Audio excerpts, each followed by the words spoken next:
الشيطان الرجيم بسم الله الرحمن الرحيم الحمد لله رب العالمين والصلاة والسلام على رسوله الكريم سيد المرسلين الطاهرين وأصحابه المهتدين أما بعد جیسا کہ آپ حضرات مستحضر ہیں محفل مولانا کے پہلے خطبے کا آغاز ہو چکا ہے. آج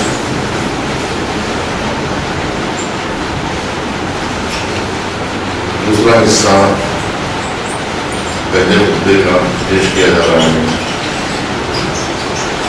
ارشاد ہو رہا ہے کہ اول الدین معرفته وکمال معرفته التصدیق به وکمال التصدیق به توحیده وکمال توحیده الاخلاص له وکمال الاخلاص له نفی الصفات عنه لشهادة كل صفة أنها غير موصوف وشهادة كل موصوف أنه غير الصفة. ان کلمات میں ارشاد ہو رہا ہے کہ اول الدین معرفت، ایک آغاز دین کا آغاز، دین کی ابتدا معرفت پروردگار سے ہوتی ہے. دین شروع ہوتا ہے معرفت پروردگار سے. اللہ کی معرفت حاصل کرنا سب سے پہلا قدم ہے.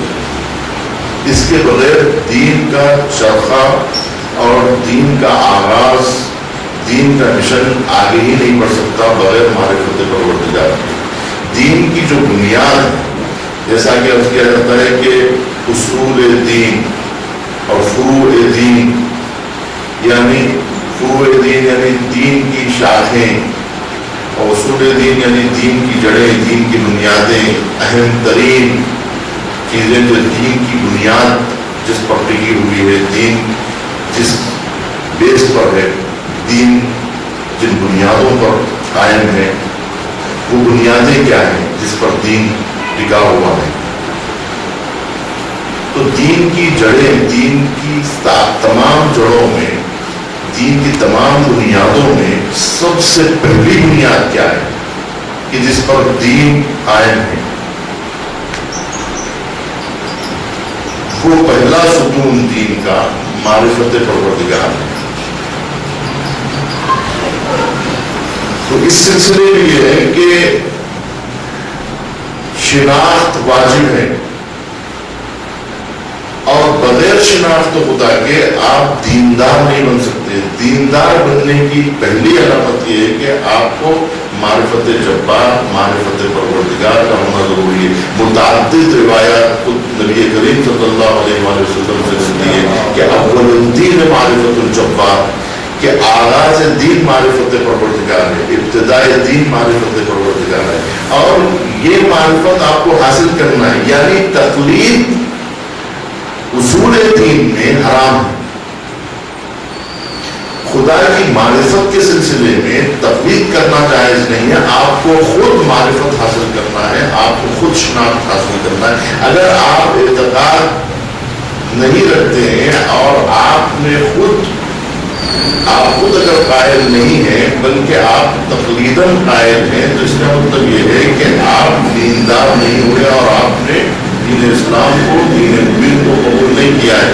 اگر آپ یہ کہتے ہیں کہ اللہ واحد ہے، اللہ ایک ہے، اور اللہ کی معرفت آپ نے خود نہیں حاصل کی ہے بلکہ باپ دادا کے توسط سے حاصل کی ہے، اور جو ہے والد کہتے تھے اللہ ایک ہے، میں کہتا ہوں اللہ ایک ہے، ماں نے کہا اللہ ایک ہے اس لیے میں کہتا ہوں اللہ ایک ہے. تو یہ جو ہے تقلید ہوئی، اور تقلید جو ہے وہ اصول دین کے سلسلے میں، معرفت پروردگار کے سلسلے میں صحیح نہیں ہے. یہ اعتقاد باطل ہوگا، یعنی اس اعتقاد کو صحیح اعتقاد نہیں کہا جا سکتا. یعنی آپ کا عقیدہ ذات ربوبیت پر اگر تقلیدی ہے تو صحیح نہیں ہے، تحقیقی ہے. خود آپ معرفت حاصل کیے ہوئے ہیں، آپ نے خود اگر اقرار کیا ہے، آپ نے خود معرفت حاصل کی ہے، تو آپ کا یہ دین قابل قبول ہے. اس لیے آپ کو خود کلمہ پڑھنا ہے. یہ کلمہ تقلیدی طور پہ نہیں پڑھنا ہے بلکہ تحقیقی طور پہ پڑھنا ہے. آپ کو خود اسلام لانا ہے. جب تک انسان بالغ نہیں ہوا ہے اسلام کے حکم میں آتا ہے, مسلمانوں کے حکم میں آتا ہے, لیکن بالغ ہونے کے بعد میں اس کو مسلمان بننا پڑے گا. اب وہ حکم اسلام میں نہیں ہے. مسلمانوں کا بچہ ہے تو اس پر مسلمانوں کا حکم لاگو ہوگا, وہ شریعت اور فقہی اعتبار سے. لیکن آپ جب دین کو قبول کرنا ہے تو آپ بالغ اور عاقل ہونے کے بعد میں آپ کو جو عقل دی گئی ہے وہ معرفت کے لیے دی گئی ہے, اور انسان کی حیثیت اور انسانیت جس پر قائم ہے وہ عقل ہے. اور عقل کا کام معرفت پروردگار کا اصول ہے کہ جس کے لیے متعدد احادیث میں وارد ہوا ہے کہ العقل ما عبد به الرحمن مقتصب به الجنان. عقل کی تعریف یہ کی گئی ہے کہ عقل جس کے ذریعے سے عبادت پروردگار ہوتی ہے, یعنی عقل کا کام معرفت حاصل کرنا ہے. اگر عقل سے آپ معرفت نہیں حاصل کر رہے ہیں تو اس کا مطلب یہ ہے کہ آپ عقل کو کام میں نہیں لا رہے ہیں. آپ عقل کو اور جو عقل کو استعمال نہ کرے وہ انسان نہیں ہے. جو عاقل نہیں ہے وہ مسلمان ہے. مسلمان کے لیے عاقل ہونا شرط ہے, اور عقل شرط انسانیت ہے. انسان بننے کے لیے عاقل ہونا ضروری ہے. اگر کوئی عاقل نہیں ہے تو انسان نہیں ہے. انسان جو ہے وہ جانور کا نام نہیں ہے, صرف حیوان کا نام نہیں ہے, بلکہ حیوان ناطق کا نام ہے. اور حیوان ناطق بولنے والا حیوان نہیں ہے, سمجھنے والا حیوان ہے. کیونکہ بولنا تو جانور بھی بولتا ہے, کس کے منہ میں زبان نہیں ہے؟ ہر جانور کے منہ میں زبان ہے. بولنے والے جانور تو سبھی ہیں, سبھی یسبح للہ ما فی السماوات و ما فی الارض, سبھی تسبیح پڑھتے ہیں, لیکن ولکن لا تفقهون تسبیحهم, کہ تم لوگ ان کی تسبیحوں کو سمجھتے نہیں, ان کی آوازوں کو تم پہچانتے نہیں. چونٹی بولتی ہے, جناب سلیمان سنتے ہیں. تو بولتے تو جانور بھی ہیں, کون سا جانور ہے جو نہیں بولتا ہے؟ تو اگر آپ یہ کہیں کہ حیوان ناطق یعنی بولنے والا جانور, تو بولنے والے جانور تو سبھی ہیں. انسان یعنی سوچنے والا جانور. اسی لیے کہتے ہیں کہ حیوان منہ نہیں رکھنے والا جانور, اور حیدرآباد میں کہتے ہیں منہ نہیں سو جانور, یعنی منہ نہیں رکھنے والا جانور جو سوچ کے نہیں بولتا ہے, سمجھ کے نہیں بولتا ہے. انسان یعنی سمجھنے والا جانور, سوچنے والا جانور. یہ وہ امتیاز ہو جائے گا جو تمام حیوانوں سے انسان کا جو امتیاز ہے وہ سوچنے کی وجہ سے, سمجھنے کی وجہ سے, اور فکر کی وجہ سے, عقل کی وجہ سے. یعنی عقل ایک وہ جوہر ہے جو کسی بھی جانور کے پاس, چاہے وہ دریائی ہو, چاہے وہ صحرائی ہو, چاہے وہ طیور ہو, چاہے وہ وحوش ہو, کوئی بھی جانور, کوئی پرند ایسا نہیں ہے کہ جس کے پاس عقل ہو اور جو سوچنے والا ہو, جو سمجھنے والا ہو. جس کے پاس عقل نہیں ہے, جس کے پاس شعور نہیں ہے, وہ معرفت اس طرح سے نہیں حاصل کر سکتا ہے. وہ جو معرفت حاصل کرے گا وہ اتنی ہی معرفت حاصل کرے گا جتنی معرفت پروردگار نے اسے دی ہے. جتنا شعور دیا ہے بس اتنا ہی شعور ان کے اختیاری معرفت, بات سے بات پیدا کرنا, علم سے علم پیدا کرنا, مجہولات سے معلومات کی طرف جانا, یہ عقل بشر کا کام ہے. محسوسات سے معقولات کی طرف جانا, مشاہدات سے اور مادیت سے, مادیت کے مطالعے سے ماورائے مادیت کا انکشاف, اور طبیعت سے ماورائے طبیعت کی طرف جانا, اور گویا قاف کے پیچھے تک رسائی حاصل کرنا, اور ماورائے طبیعت تک اصول اختیار کرنا. یہ مشاہدات سے, مجہولات سے معلومات کا انکشاف, اس کا نام فکر بشر ہے. فکر بشر یعنی مجہول سے معلومات کی سمت حرکت کرنے کا نام فکر بشر ہے. بات سے بات پیدا کرنا, الفاظ سے معنی تک پہنچنا, معنی سے مصداق تک پہنچنا, یہ سلسلے کا نام فکر ہے. اس سلسلے کا نام تو پہلا معرفت حاصل کرنا اور پروردگار کی معرفت کے حصول کی کوشش کرنا، یہ انسان کے دین کی پہلی ذمہ داری ہے. ایک دیندار کی پہلی ذمہ داری معرفت پروردگار ہے. اب یہ بحث عرفا کے درمیان اور جو ہے فلاسفہ کے درمیان ہے کہ معرفت کا آغاز نفس سے کیا جائے، کہاں سے معرفت کا آغاز کیا جائے. تو امیر المومنین کی مشہور حدیث ہے کہ من عرف نفسہ فقد عرف ربہ، کہ جس نے اپنے نفس کو پہچانا گویا اس نے رب کو پہچانا. معرفت حاصل کرنے کے لیے وسائل، معرفت کے آغاز کے اسباب کی کیسے معرفت حاصل کی جائے. اس لیے کہ بعض روایتوں میں آیا ہے کہ لا تفکروا فی ذات اللہ بل تفکروا فی آلاء اللہ، کہ ذات پروردگار میں فکر مت کرو، اس کے نشانیوں میں غور و فکر کرو. ہے نا؟ یہ وہ راستہ ہے جو نہایت ہی دشوار ترین راستہ ہے. یہ وہ علم ہے کہ جو علم الانسان ما لم یعلم کی فہرست میں آتا ہے. یہ وہ چیز ہے جو انسان اپنی کوشش سے حاصل نہیں کر سکتا جب تک کہ اللہ سبحانہ و تعالی اسے معرفت نہ دے. ہے نا؟ خود انسان کی نہایت ہی دشوار ترین راستہ ہے. یہ وہ علم ہے کہ جو علم الانسان ما لم یعلم کی فہرست میں آتا ہے. یہ وہ چیز ہے جو انسان اپنی کوشش سے حاصل نہیں کر سکتا جب تک کہ اللہ سبحانہ و تعالی اسے معرفت نہ دے. ہے نا؟ خود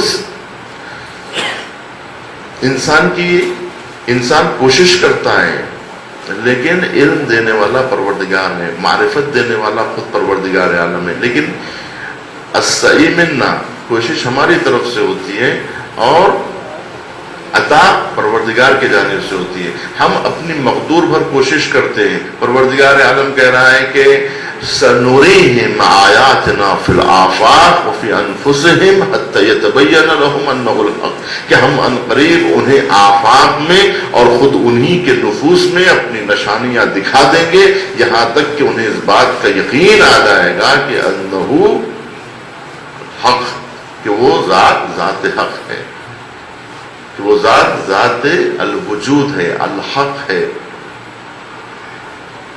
حقیقت ربوبیت. تو یہ معرفت انسان کو تقلیدی طور پر نہیں، خود انسان کو معرفت حاصل کرنا ہے. اور معرفت کا آغاز مخلوقات میں غور و فکر. پروردگار عالم کہہ رہا ہے تم زمین اور آسمان کو کیوں نہیں دیکھتے؟ یہ سب اللہ کی نشانیاں ہیں. ان فی اختلاف اللیل والنہار واختلاف اللیل والنہار ان فی خلق السماوات والارض واختلاف اللیل والنہار، خلقت زمین و آسمان اور دن و رات کی آمد، یہ سب اللہ کی نشانیاں ہیں. یہ علائم ہیں، یہ نشانیاں ہیں جس کے ذریعے سے ہم، جس طرح سے نام سے ہم ذات تک پہنچتے ہیں، تو نام سے ہم ذات تک پہنچتے ہیں. نام کیا ہے؟ علامت ہے. نام کیا ہے؟ نشانی. اسم کیا ہے؟ نشانی. یہ کائنات کیا ہے؟ اسماء الہیہ ہے. ظاہر الوجود بسم اللہ الرحمن الرحیم. کائنات کے تمام بکھری ہوئی یہ نشانیاں، یہ علائم ہیں، یہ نشانیاں ہیں ذات پروردگار کی، کہ کائنات میں بکھری ہوئی نشانیاں اور انسان کے وجود میں سمٹی ہوئی نشانیاں، یہ سب کے سب خود اس کا وجود ذات پروردگار کی سب سے بڑی دلیل ہے کہ وہ افی اللہ شک، کیا اللہ کی ذات پر بھی شک کیا جا سکتا ہے؟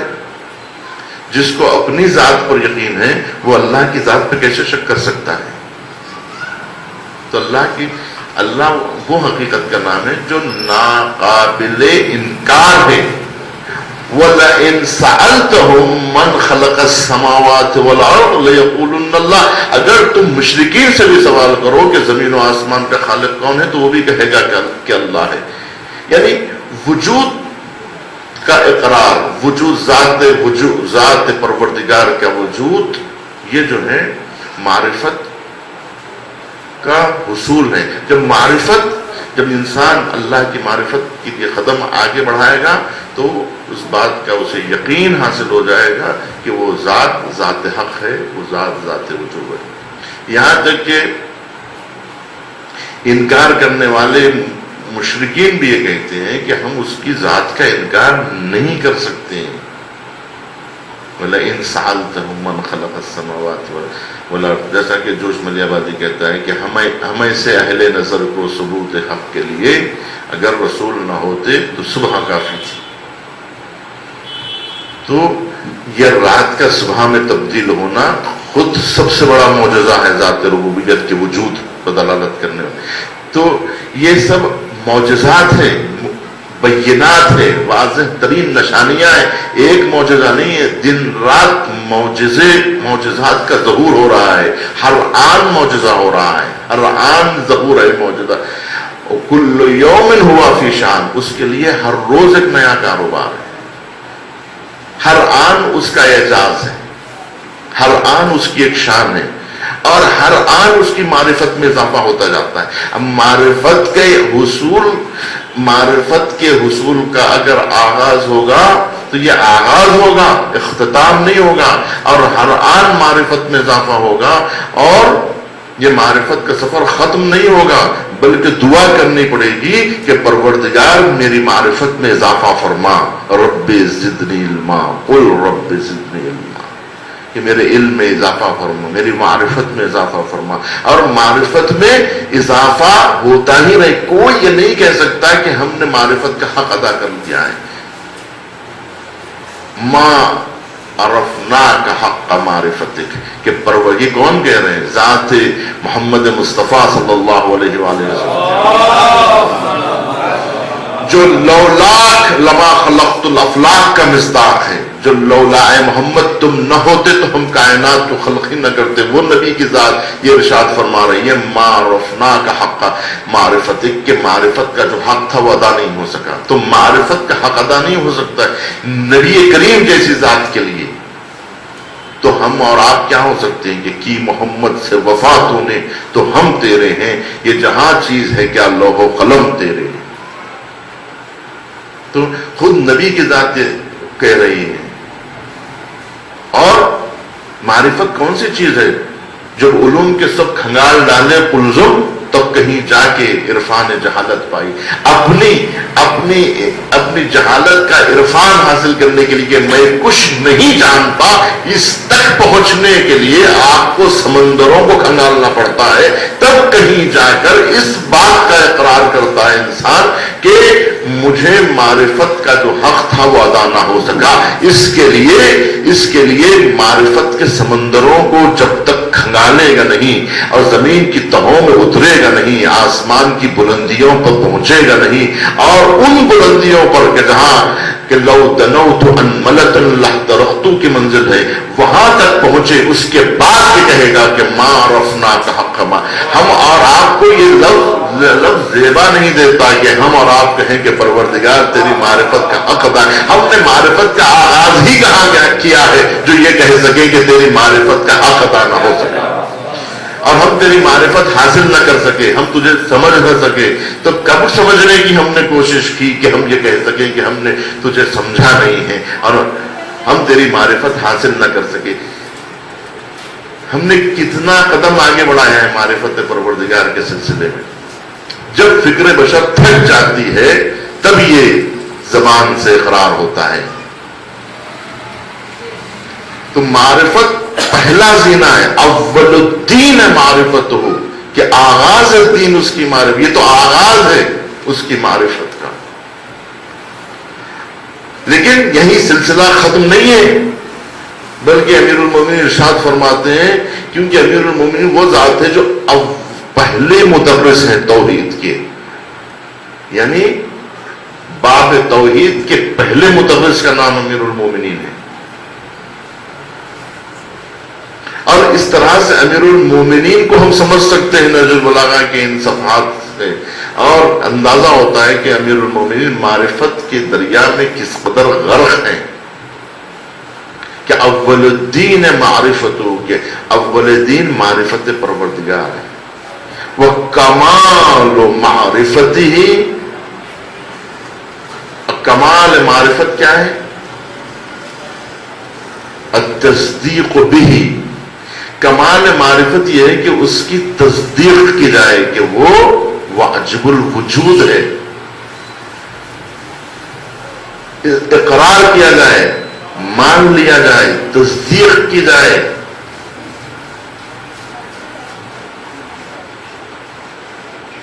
کہ پروردگار واجب الوجود ہے، یہ معرفت حاصل کی جائے، اس کا اقرار کیا جائے، اس بات کا اقرار کیا جائے۔ معرفت جب حاصل ہوتی ہے تو اس بات کا اقرار کیا جائے کہ وہ ذات ممکنات میں سے نہیں ہے بلکہ ماورائے ممکنات میں سے۔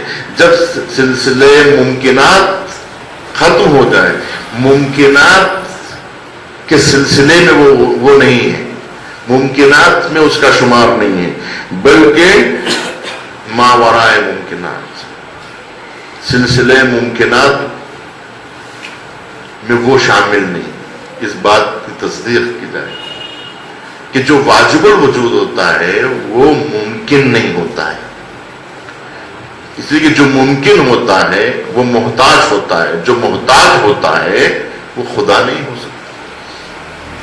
اس بات کی تصدیق کی جائے کہ وہ واجب الوجود ہے، اور یہ واجب الوجود بالذات ہے۔ ورنہ اگر آپ کہیں واجب الوجود تو فلسفے میں کہا جاتا ہے واجب الوجود یعنی جس کا ہونا واجب ہو، جس کا ہونا ضروری ہے، اسے کہتے ہیں واجب۔ ہم ہیں تو ہمارا ہونا آیا ضروری ہے یا نہیں ہے؟ جب ہے تو ہونا ضروری ہے، جب ہے تو ہونا ضروری نہیں ہے، یعنی اب ہم ہیں تو ہمارا ہونا اب ضروری ہے یا نہیں ہے؟ جب ہم کہہ رہے ہیں کہ ہم ہیں اور آپ کہیں ہیں تو ہو بھی سکتے ہیں نہیں بھی ہو سکتے، یہ ہوتا ہے، ہو بھی سکتے ہیں نہیں بھی ہو سکتے، جب ہے تو ہونا ضروری ہے۔ تو اس کا مطلب یہ ہے کہ ہم بھی واجب الوجود ہیں،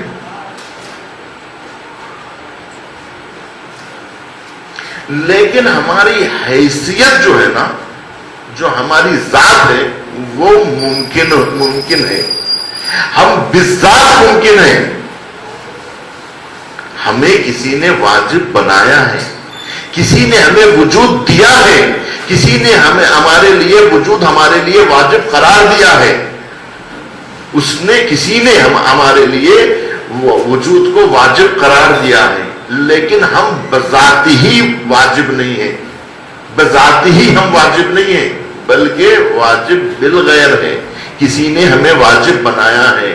ہم اگر واجب الوجود بذات ہماری ذات میں اگر وجود ہوتا تو ہم کبھی ایسا دور نہ گزرتا کہ ہم نہ رہے ہوں۔ ہمارا پہلے نہ ہونا، اب موجود ہونا، پھر مٹ جانا اس بات کی دلیل ہے کہ ہمارا وجود ہمارا اپنا ذاتی وجود نہیں ہے بلکہ ہمیں دیا گیا ہے۔ اگر ہمارا اپنا ہوتا تو ایسا نہیں کہ ہمیں کسی کو دینے کی ضرورت نہ ہوتی، ہم محتاج نہ ہوتے کسی کے وجود کے، کہ وجود ملا تو ہم واجب ہوئے۔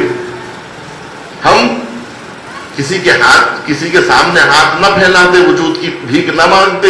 اگر ہماری ذات میں وجود ہوتا تو ہم کبھی ایسا نہ ہوتا کہ ہم کوئی دور ایسا گزرتا کہ ہمارے پاس وجود ہی نہ ہوتا، اگر ہم واقعی واجب الوجود ہوتے۔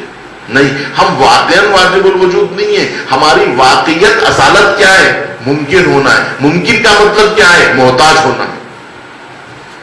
انتم الفقراء الی اللہ واللہ هو الغنی الحمید، تم سب کے سب محتاج ہو، ذات ربوبیت واجب الوجود ہے، تم سب کے سب محتاج ہو۔ انتم الفقراء، تم سب کے سب فقیر ہو، تم سب کے سب یعنی تمام کے تمام انسان، تمام کے تمام مخلوقات، سب کے سب، تم سب کے سب یعنی تم ساری مخلوقات محتاج ہو۔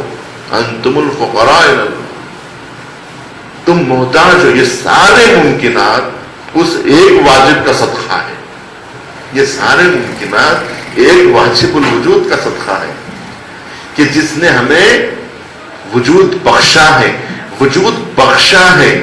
اور وجود کو ہمارے لیے واجب قرار دیا ہے، لیکن اس نے واجب قرار دیا ہے ہمارے لیے تو وہ واجب بالذات ہے، ہم واجب بالغیر ہے، واجب بالذات نہیں ہے، ہماری ذات میں وہ موجود ہونا نہیں ہے، ہم موجود ہیں۔ اب آپ کہیں وہ بھی موجود ہے ہم بھی موجود ہیں، پھر فرق کیا ہوا؟ اس کا مطلب بعض لوگ کہتے ہیں نہیں وہ موجود ہے ہم موجود نہیں ہیں، بھائی وہ موجود ہے ہم موجود نہیں ہیں، ہم موجود نہیں ہیں کیا مطلب کیا ہے؟ ہم معدوم ہیں، جبکہ ہم موجود ہیں، معدوم کیا ہے؟ موجود ہے۔ تو دونوں کے ساتھ ہے جڑا ہوا ہے، تو یہ کیسے ہو سکتا ہے کہ خالق کے ساتھ بھی ہے جڑا ہوا، مخلوق کے ساتھ بھی ہے جڑا ہوا، ہم بھی موجود ہیں وہ بھی موجود ہے، دونوں بھی موجود ہیں، تو دونوں کے ساتھ ہے جڑا ہوا، تو یہ کیسے ہو سکتا ہے کہ مشترک ہو ہونے میں ہم اور وہ؟ صحیح نہیں ہے۔ تو اس کا تو اس لیے کہتے ہیں کہ نہیں ہمارا وجود گویا وجود ہی نہیں ہے، نہیں ہمارا وجود ہے لیکن ہمارا وجود محتاج ہے اس کے وجود کا، اور اسے نے ہمیں وجود دے نہیں رکھا ہے بلکہ مسلسل دے رہا ہے، ہم ہر آن مفتقر ہے، ممکن ہماری ذات سے ہٹا نہیں ہے۔ اگر ہم واجب بھی بن گئے ہیں تو اس کا مطلب یہ نہیں ہے کہ اب ہم ممکن نہیں رہے بلکہ واجب ہو گئے، نہیں ایسا نہیں ہے، امکان اب بھی ہماری ذات کا لازمہ ہے۔ اس کا مطلب یہ ہے کہ ہم اب بھی بھیک مانگ رہے ہیں وجود کی، کاسے وجود لیے آج بھی ہم واجب الوجود کی درگاہ میں اور اس کی بارگاہ میں ٹھہرے ہوئے ہیں۔ یہ کاسے حیولانی کو لیے ہوئے ہم وجود کی بھیک مانگ رہے ہیں، یہ ساری انسانیت بھیک مانگ رہی ہے وجود کی، اور مسلسل انہیں وجود مل رہا ہے، مل نہیں چکا ہے، مل رہا ہے۔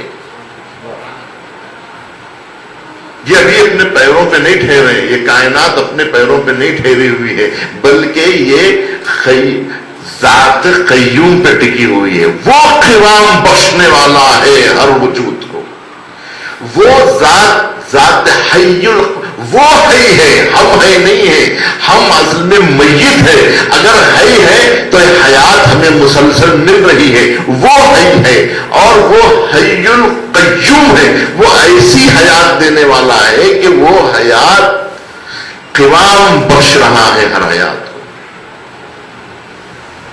تو معرفت پروردگار، کمال معرفت تصدیق ہے کہ اس اقرار ہے، وہ کمال التصدیق ہی ہے نا۔ کمال تصدیق کیا ہے؟ توحید ہو، کمال التصدیق بھی توحید ہو، کہ خدا کی تصدیق کا مطلب کیا ہے کہ خدا کا آپ نے اقرار کر لیا، کیا معنوں میں اقرار کیا؟ کمال اقرار کیا ہے؟ کمال اقرار کیا ہے؟ کہ وہ ایک ہے، اس بات کی گواہی دینا کہ وہ ایک ہے، توحید ہو، اس کی وحدانیت کی گواہی دینا، گواہی دے رہے کہ اللہ ہے، کس چیز کی گواہی دے رہے؟ اللہ کی وحدانیت کی گواہی، خالی گواہی کافی نہیں ہے کہ اللہ ہے، تصدیق کر لینا ہاں خدا ہے۔ خدا ہے تو کیسا ہے؟ ایک ہے یا دو ہے؟ اب یہیں سے شرک پیدا ہوتا ہے نا۔ اس کا مطلب یہ ہے کہ کمال تصدیق کا نام توحید ہے، یعنی تصدیق بھی دو قسم کی ہوتی ہے، یہ ہے بات سمجھنے کی۔ اور جس طرف شارحین نجم البلاغہ نے اشارہ کیا کہ معرفت میں دو پہلو ہے، کہ ناقص معرفت ہوتی ہے، کامل معرفت ہوتی ہے۔ معرفت کے دو پہلو، ایک ناقص پہلو کہ جس میں معرفت میں معائب ہو، نقائص ہو، ایک قسم کی معرفت حاصل کی، کیسی معرفت؟ ناقص معرفت حاصل کی، ناقص معرفت حاصل کی، کہ واجب کو واجب نہ سمجھا، واجب کو بھی محتاج کی فہرست میں لا دیا، یہ بھی ایک قسم کی معرفت ہے۔ لیکن یہ معرفت کمال معرفت نہیں ہے، حقیقت معرفت نہیں ہے، ناقص معرفت ہے۔ معرفت کا کمال یہ ہے کہ اس کا واقعی اقرار کیا جائے گا کہ وہ واجب الوجود ہے، اقرار کیا ہے۔ لیکن کیا اقرار کر لینا کافی ہے؟ اقرار بھی دو قسم کا ہوتا ہے، یہ اقرار بھی دو قسم کا ہوتا ہے۔ اقرار کیا کہ ہاں اللہ ہے، لیکن کمال اقرار یہ ہے مانتے، دیکھیے یہ نہیں کہ نبی کریم نے یہ نہیں کہا کہ اللہ کو مان لو، اگر اللہ کو ماننا ہوتا تو کب مشکل تھی اللہ کو ماننا، اس لیے کہ جہاں 360 خداؤں کی پرستش ہو رہی ہے اس میں ایک کا اور اضافہ ہو جائے گا تو 361 ہو جائیں گے، تو کیا مشکل ہے اللہ کو ماننے میں؟ کیا مشکل ہے؟ آج بھی ہم لوگوں کو اللہ کے ماننے میں کیا مشکل ہے؟ آج انسانوں کو اللہ کے ماننے میں کیا مشکل ہے؟ اللہ کی اقرار کرنے میں کیا مشکل ہے؟ مشکل یہ ہے کہ ہم دوسروں کے ساتھ اللہ کو مانیں، یہ بہت آسان ہے کہ اللہ اکبر ہے، دوسرے بھی، امریکہ بھی اکبر ہے، اللہ بھی اکبر ہے۔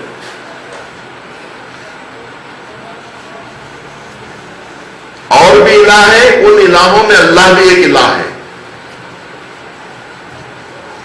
اللہ بھی ایک الہ ہے، تو یعنی اس کا مطلب دوسرے الہوں کو بھی مانتے ہیں، اللہ کو یعنی مانتے ہیں مگر صرف اسی کو نہیں مانتے بلکہ دوسروں کے ساتھ اس کو بھی مانتے ہیں، اپنے ہوائے نفس کو بھی۔ افمن اتخذ الہہ ہوا، کیا تم نے نہیں دیکھا کہ انہوں نے ہوائے نفس کو اپنا الہ مان لیا؟ الہ لا الہ۔ تو نبی کریم کیا اقرار نہیں کروا رہے، نبی کریم تو انکار کروا رہے، اقرار کہاں کروا رہے؟ پہلے انکار، خداؤں کا اقرار نہیں، خداؤں کا انکار، لا الہ، پہلے انکار کفر۔ اسلام کی پہلے کیا ہے؟ لا الہ الا کلمہ کا آغاز کیا ہے؟ کفر ہے، ایمان نہیں، پہلے انکار ہے، کفر اختیار ہے۔ کس کا کفر؟ کس کا انکار؟ لا الہ کا، الہ کا انکار، الہ کا لا الہ، کوئی الہ نہیں، اس کے بعد الا اللہ، سوائے وحدانیت کو ماننا، اللہ کے علاوہ کسی کو نہیں ماننا ہے، اللہ کو ماننا ہے اور اللہ کے مقابل میں کسی کو بھی نہیں ماننا ہے۔ واحد، اس کی وحدانیت کی گواہی دینا، کمال تصدیق، کمال اقرار یہ ہے کہ اس کو ایک مانا جائے، کمال گواہی یہ ہے کہ اس کو ایک مانا جائے، گواہی کا کمال یہ ہے کہ اسے اکیلا مانا جائے، اس کے علاوہ کوئی خدا نہیں، لا الہ الا اللہ وہ ہے، اور اس سب کے ساتھ وہ بھی ہے، سب کے ساتھ وہ بھی، سب کی عبادت کرتے ہیں، اس کی بھی عبادت کرتے ہیں، سب کو مانتے ہیں، اس کے ساتھ اس کو بھی مانتے ہیں، ہوائے نفس کو بھی مانتے ہیں، اللہ کو بھی مانتے ہیں، امریکہ کو بھی مانتے ہیں، اللہ کو بھی، غیر خدا کو بھی مانتے ہیں، خدا کو بھی مانتے ہیں۔ تو یہ نہیں صرف، اسی لیے کہا گیا کہ وَمَا يُؤْمِنْ أَكْثَرُهُمْ بِاللَّهِ إِلَّا وَهُمْ مُشْرِكُونَ، کتنے ایسے اقرار کرنے ایمان لانے والے ایسے ہیں، اکثریت ایمان لانے والوں کی ایسی ہے جو مشرک ہے، جو اللہ کے علاوہ، جو دوسروں کے ساتھ اللہ کو مانتے ہیں، صرف اللہ کو نہیں مانتے۔ کتنے ایسے ماننے والے ایسے ہیں جو سب کے ساتھ اللہ کو بھی مانتے ہیں اللہ کو، لیکن ہوائے نفس کو بھی مانتے ہیں، اس کو کبھی ہوائے نفس کی پیروی کرتے ہیں، کبھی اللہ کی پیروی کرتے ہیں، کبھی نفس کی پرستش کرتے ہیں، کبھی خدا کی پرستش کرتے ہیں، کبھی نفس کے کہنے پہ اٹھتے ہیں، کبھی اللہ کے کہنے پہ اٹھتے ہیں، صرف اللہ کے کہنے پہ اٹھتے اور بیٹھتے نہیں ہیں کہ اقوم و اقعد، کہ میں اٹھتا اور بیٹھتا تیری لیے، تیری قوت کو مانتا ہوں، تیری قوت کے علاوہ لا حول ولا قوت الا باللہ، کہ کوئی طاقت نہیں ہے، کوئی قوت نہیں ہے سوائے پروردگار۔ پہلے انکار، لا حول ولا قوت الا، یہ اصل کمال تصدیق یہ ہے کہ توحید، اس کی وحدانیت کا اقرار کیا جائے۔ میں عرض کر چکا ہوں کہ توحید کی حقیقت توحید، معرفت توحید امیر المومنین کے ذریعے سے معلوم ہوئی ہے، قرآن کی آیات کی تفسیر اور تشریح امیر المومنین کے کلام سے واضح ہوئی ہے. امیر المومنین اول مفسر ہے قرآن کے، پہلے مفسر قرآن ہے، کہ جنہوں نے ابن عباس جیسے مفسر قرآن کو تفسیر امیر المومنین نے سکھائی ہے. عالم اسلام کے سب سے جید اور سب سے عظیم مفسر کا نام ابن عباس ہے. لیکن جب ابن عباس سے پوچھا جاتا ہے کہ آپ کے علم امیر المومنین کے علم کے مقابلے میں کیسا ہے، تو کہتے ہیں میرا امیر المومنین کے علم سے کوئی تقابل نہیں ہے. کیا تم نے قطرہ دیکھا ہے؟ کیا تم نے سمندر کو دیکھا ہے؟ تو سمجھو کہ قطرہ میں ہوں، سمندر علی ہے، اور یہ قطرہ بھی اسی سمندر کا ہے. یہ قطرہ بھی اسی سمندر کا دیا ہوا قطرہ ہے. یعنی اگر ابن عباس کے پاس جو علم ہے وہ امیر المومنین کے سمندر کا قطرہ ہے. یہ شرف ہے ان کے لیے کہ ابن عباس. تو توحید اور مقدمے میں نے عرض کیا تھا کہ توحید کے سلسلے میں امیر المومنین کا جو کلام ہے وہ تمام مفکرین اور تمام مفسرین سے علیحدہ ہے. یعنی حقیقت توحید جو معلوم ہوئی امیر المومنین کے کلام کے ذریعے سے معلوم ہوئی. ورنہ ابھی تک لوگ کیا سمجھتے تھے؟ اللہ ایک ہے. امیر المومنین نے کہا نہیں، اللہ ایک نہیں ہے. لوگ واحد عددی سمجھتے تھے، اللہ کو ایک کہتے تھے کہ خدا ایک ہے. یعنی عدد والا ایک کہتے تھے. ایک روایت میں ہے کہ امیر المومنین نے اس طرح سے توحید سکھائی تھی حضرت عباس کو کہ جب وہ توحید سکھا چکے تو اب گنتی سکھا رہے تھے. جب گنتی سکھانے لگے تو کہا ایک کہو، ایک دو، یہ گنتی پڑھا رہے تھے، گنتی کی تعلیم دینا چاہ رہے تھے، ریاضیات پڑھانا چاہ رہے تھے. لیکن پہلے معرفت کا سبق پڑھا دیا تھا. اس کے بعد جب ریاضیات پڑھانے لگے اور کہا کہ کہو ایک، تو حضرت عباس نے کہا ایک. کہ جب امیر المومنین نے کہا بیٹا آپ کہو دو، تو کہا بابا جس منہ سے ایک کہا ہے اس منہ سے دو کیسے؟ جس منہ سے ایک کہا ہے اس منہ سے دو کو. مطلب یہ ہے کہ واحد اگر کوئی ہے تو سوائے خدا کے کوئی دوسرا واحد نہیں ہے. اور وہ واحد عددی نہیں، عدد والا واحد نہیں، ایک ہے. یعنی ہم سب کیا سمجھتے ہیں؟ ایک ہے یعنی اللہ دو نہیں ہے، تین نہیں ہے، چار نہیں ہے، پانچ نہیں ہے. اور امیر المومنین کہتے ہیں کہ عدد والا ایک ہمیشہ کم ہوتا ہے. جو ایک ہوتا ہے وہ کم ہوتا ہے. اگر اللہ ایک ہے آپ کہہ رہے ہیں تو اس کا مطلب یہ ہے کہ آپ اللہ کو کم سمجھ رہے ہیں، کہ دو نہیں مان رہے ہیں. آپ اس کو بڑا نہیں سمجھ رہے ہیں. آپ اس کو تین نہیں بتا رہے ہیں، آپ اس کو چار نہیں بتا رہے ہیں، 1000 نہیں بتا رہے ہیں، 10,000 نہیں بتا رہے ہیں، کیونکہ ایک بتا رہے ہیں. اللہ ایک ہے. اللہ کو 10,000 ہونا چاہیے، 10 کروڑ ہونا چاہیے. ایک خدا یعنی کم ہے. 10 کروڑ کے مقابلے میں ایک کم ہوتا ہے نا، 2 کے مقابلے میں بھی ایک کم ہوتا ہے. تو امیر المومنین فرماتے ہیں وہ ایسا ایک ہے جو ایک ہونے کے باوجود کم نہیں ہے. یعنی عدد کم ہوتا ہے، اللہ عدد والا ایک نہیں ہے جو کم ہو جائے. اور جو ایک ہوتا ہے وہ وحشت کا شکار ہو جاتا ہے.